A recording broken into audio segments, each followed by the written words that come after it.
আমাদের বাড়ির পাশেই এত বড় একটা ঝাপান উৎসব হয় বলে আমরা আগে জানতাম না। প্ল্যানটা হঠাৎ করেই ঠিক হয় আর আমরা বেরিয়ে পড়ি এই বিখ্যাত ঝাপান উৎসবটি দেখতে।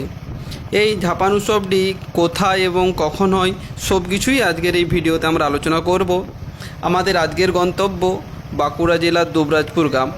যেহেতু এটা আমাদের বাড়ির অনেকটা সামনেই, তাই আর দেরি না করে আমরা বেরিয়ে পড়েছি। আমলাশুলির বাজার হয়েও এই জায়গাটা যাওয়া যায়, কিন্তু আজকে আমরা বোলবাঁধি থেকে বাইপাস নিয়ে নিয়েছি এবং জঙ্গলের রাস্তা ধরে একাড়ার জঙ্গল হয়ে একদম জামবনিতে উঠবো, এবং যেটা বাঁকুড়া এবং মেদিনীপুরের বর্ডার বললেও হয়, সেখানে যে সোজা আমরা উঠবো। আজকে আমরা টোটাল 5 জন বেরিয়েছি, 5 জনে 3টি মোটরসাইকেলে যাচ্ছি। যেহেতু আমরা জঙ্গলমহলের ছেলে, তাই আমরা যেদিকে যাই জঙ্গল ঠিক আমরা পাবই। আমাদের চারপাশে চতুর্দিকেই জঙ্গল আছে। আর এই যে সামনে যে ডান দিকে রাস্তাটা বেরিয়ে যাচ্ছে, এই রাস্তাটা সোজা পুটিয়াদহ হয়ে পুইপাল এবং সেখান থেকে সোজা সিমলাপাল চলে যাবে। আর এই রাস্তাটা জামবনিতে যেয়ে উঠবে। এখান থেকে আর একটু গেলেই জামবনি, আর এই জামবনিটা হচ্ছে মেদিনীপুর এবং বাঁকুড়া জেলার বর্ডার। আজকে সারাদিনেই আবহাওয়াটা একটু অন্যরকমই ছিল। দুর্গাপূজার আগে ঠিক যেরকম আবহাওয়াটা থাকে, আজকের আবহাওয়াটাই প্রায় সেই রকম ছিল। পুরো আকাশ মেঘলা এবং তার মধ্যে অল্প একটু রোদ দিচ্ছে। আর এই যে সোজা যে রাস্তাটা বেরিয়ে যাচ্ছে, এই সোজা রাস্তাটা আমলাশুলি হয়ে গড়বেতে যাবে এবং আমরা এটা হয়ে জামবনি দুবরাজপুর হয়ে আমরা আমাদের যে গন্তব্য দুবরাজপুরের গ্রাম, সেখানে আমরা পৌঁছে যাব। এটা হচ্ছে দুবরাজপুরের জঙ্গল। এই জঙ্গলটা পেরিয়েই দুবরাজপুর গ্রাম।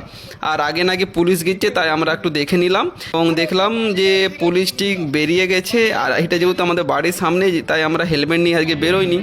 আর এই হচ্ছে সেই বিখ্যাত জায়গা যেখানে বংশ পরম্পরায় বহুদিন থেকে চলে আসছে ঝাপান উৎসব।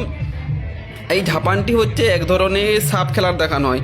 গ্রাম বাংলায় ঝাপান উৎসব মানে সাপ খেলানো দেখা হয়। আর ঠিক মনসা পুজো যখনই হয়, তারপরেই বিভিন্ন জায়গায় এই সাপ খেলানো হয়, যেটা গ্রাম বাংলাতে ঝাপান বলা হয়।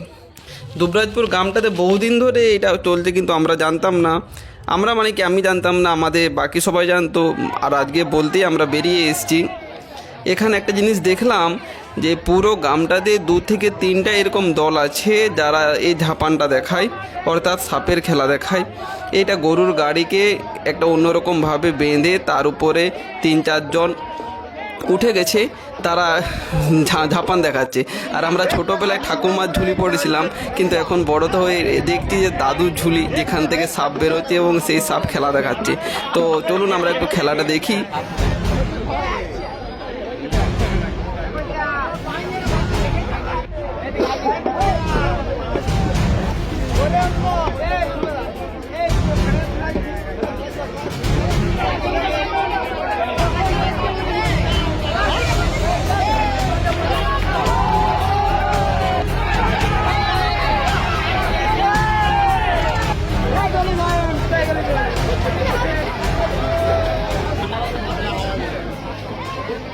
প্রত্যেক বছর শ্রাবণ মাসের সংক্রান্তি, অর্থাৎ শ্রাবণ মাসের শেষ দিনে এখানে মনসা পুজো হয় মাখল উপলক্ষে, এবং তার পরদিন অর্থাৎ ভাদ্র মাসের 1 তারিখ পয়লা ভাদ্র এখানে এই মনসা পুজোতে এই ঝাপান উৎসবটি হয়।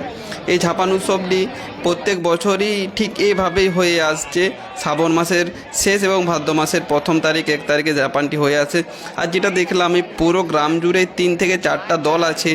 যে বছর যেমন, কোনো বছর 3টে দল, কোনো বছর 2টো দল, যে বছর যেরকম হয় সেরকম ঠিক হয়ে যায়।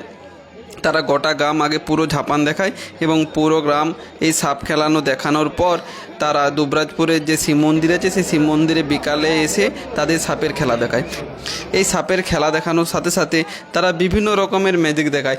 তাসের ম্যাজিক, বিভিন্ন রকম দড়ি নিয়ে, বিভিন্ন রকম কৌটোতে জল নিয়ে তারা বিভিন্ন রকমভাবে ম্যাজিক দেখায়।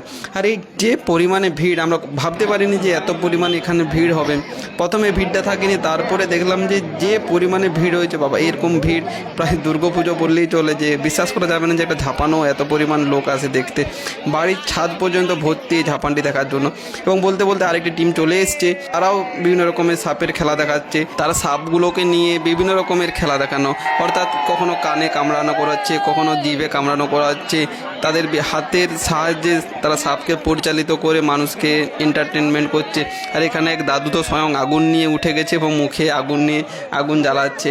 মানে বিভিন্ন রকমের খেলা। একটা ঝাপান উপলক্ষে যে এত রকমের খেলা দেখানো হয়, যেটা সত্যি আগে ভাবিনি।